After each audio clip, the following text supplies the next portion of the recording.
Assalamualaikum warahmatullahi wabarakatuh. Inna lillahi wa inna ilaihi raji'un. Inna lillahi wa inna ilaihi raji'un. Inna lillahi wa inna ilaihi raji'un. Kami menyampaikan duka yang mendalam kepada seluruh keluarga korban yang terdampak bencana banjir dan tanah longsor di Provinsi Sumatera Barat, khususnya warga Kabupaten Pesisir Selatan, Kota Padang, Kabupaten Kepulauan Mentawai, Kabupaten Padang Pariaman, dan Kabupaten Pasaman Barat.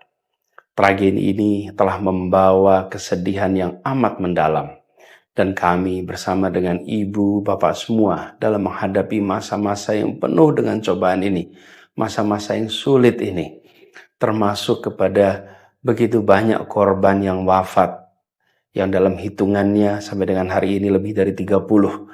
Insya Allah semua wafat dalam keadaan husnul khotimah. Di bulan suci Ramadan ini, insya Allah mereka akan ditinggikan derajatnya di sisi Allah, dimuliakan di tempat yang mulia di sisi Allah.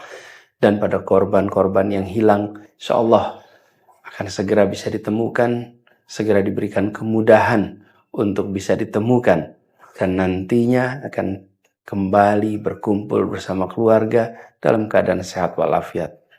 Izinkan kami rindukan doa agar yang terdampak diberikan kekuatan, diberikan ketabahan, diberikan kesabaran dalam menghadapi ujian yang amat berat ini.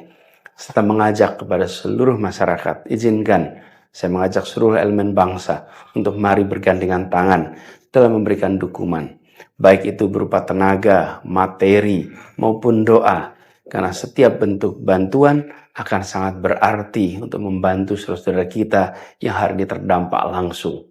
Kepada semua yang berada di garis depan, termasuk tim penyelamat, para relawan, masyarakat setempat yang sedang berjuang untuk menyelamatkan, untuk memulihkan kondisi, kami ingin sampaikan rasa terima kasih dan apresiasi yang tak terhingga atas dedikasinya. Semua yang berada di garis depan bukan sedang berkorban, tapi sedang dapat kehormatan mewakili kita semua, seluruh bangsa Indonesia, hadir di sana untuk menyelamatkan, hadir di sana untuk meringankan beban. Mari kita tunjukkan solidaritas kita sebagai bangsa yang kuat dan penuh kasih. Saatnya kita bersama-sama mengulurkan tangan untuk membantu membangun kembali kehidupan dan harapan bagi masyarakat di Sumatera Barat yang hari ini sedang terdampak oleh bencana. Insya Allah, ikhtiar kita bersama ini akan dapat meringankan beban yang saat ini sedang dipikul oleh saudara kita. Dan insya Allah akan membawa pemulihan yang lebih cepat, pemulihan yang lebih berkelanjutan. Demikian, Assalamualaikum warahmatullahi wabarakatuh.